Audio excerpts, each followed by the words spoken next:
Okay, so here's the scoop. Mr. Softee. Uh, During the winter, Mr. Softee comes outside, freezing weather, playing that music. After a while, I guess it gets to you. I remember some years ago, probably back in 2016, uh, I believe they were sued. This article here doesn't really show everything, but the agreement was that you can play the music, but you have to be moving. So you got like up to maybe 3 minutes.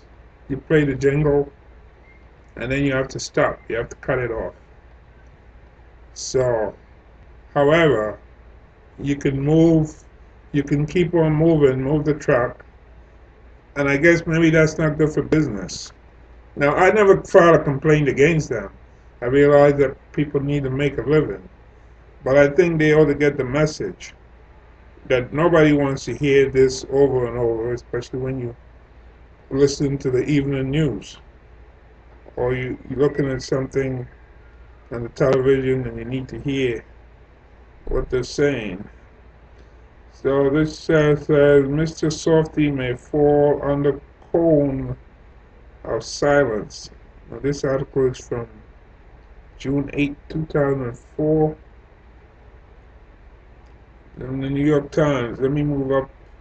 Those ice cream truck jingles are keeping New Yorkers up at night. June 27, 2016. I think this was in Manhattan, near the Battery Park City. People were complaining over there. The noise just goes all the way up to their apartment. Someone says here, let's see. Michael Hirsch, who composed songs for ice cream trucks used by vendors across the Big Apple, begs to differ.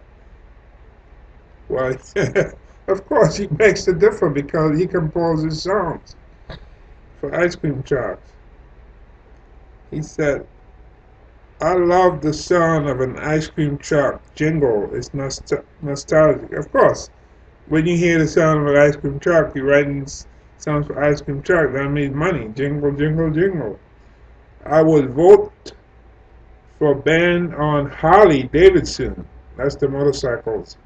Volume before ice cream truck jingles. Of course, because Harley doesn't put money in his pocket. It's unfair to single out jingles, Hertz 43 said when asked about the bill. Right now, it's hard for the city to issue summons because inspectors have to catch vendors in the act. Officials are pushing to change that. Drum also wants to amend the city's noise code to give inspectors more leeway to issue summons. The law now allows jingles to be played at a low decibel level. Residents, especially ones in the Bronx and Brooklyn, have griped for years that the music keeps them awake and jangles their nerves. Hurst, a Brooklyn resident, even admitted it can be annoying hearing one sound over and over. This is from the New York Post. Alright? Now, let me see here. Because I know there were other articles regarding this where they made an agreement. They went to court. They did go to court. And the agreement was that, let's see here. The agreement was that you can't be playing that music for more than 3 minutes. You have to keep on moving. Yep. Like that song. Remember that song? Gotta keep on moving? Yeah, there was a song like that.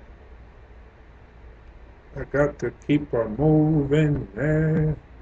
Nobody's gonna break my style. From the 1980s.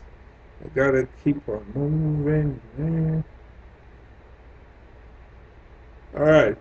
So, so they got like 3 minutes, and they have to keep on moving. I have a suspicion that children can detect an ice cream truck, whether you play the noise or not. They're gonna come out. They have that sixth sense that they know ice cream is around, and they will come out. Yep. New York City Department of Reason.com, 2007, Department of Environmental Protection. Mr. Softee of the Bronx. So that's where their headquarters is, in the Bronx.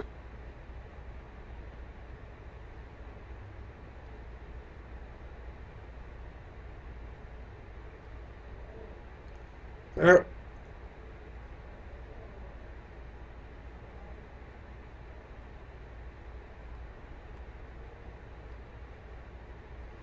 Department of Environmental Protection.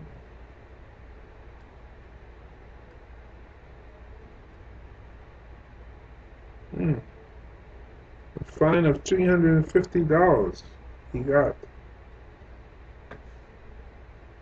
Two men pulled up in a vehicle. Gave him a fine of $350.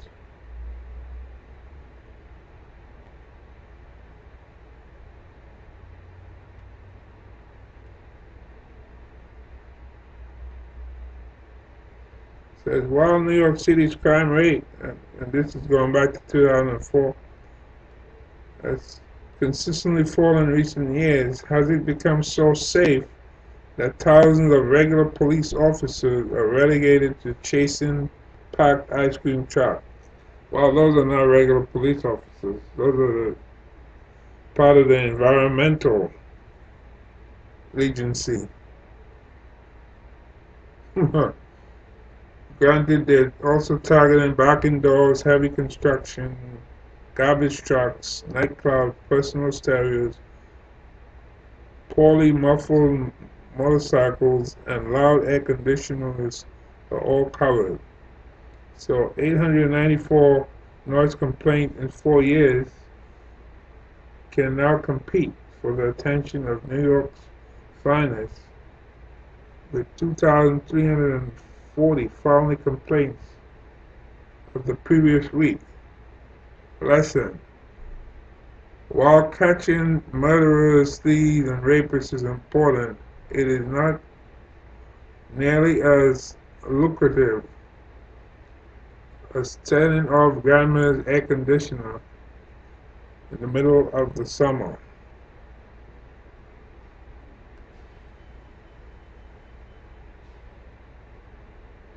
Okay, so I'm gonna stop here.